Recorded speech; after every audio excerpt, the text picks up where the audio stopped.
berjumpa kembali dengan Walang Marak ya. Hari ini saya akan mencoba menggambar seekor kucing. Nah, untuk teman-teman yang suka kucing, nanti bisa simak gambarnya ya. Lebih cantikan mana kucingnya sama gambarnya Walang Lemah nanti ya. Oke, kita bareng-bareng kita bikin gambar kucing. Kita mulai gambarnya teman-teman.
Yups, gambarnya udah jadi.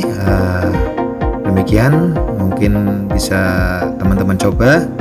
Mudah-mudahan bermanfaat. Terus asah kreativitas, jangan pernah berhenti, tetap menggambar. Terima kasih.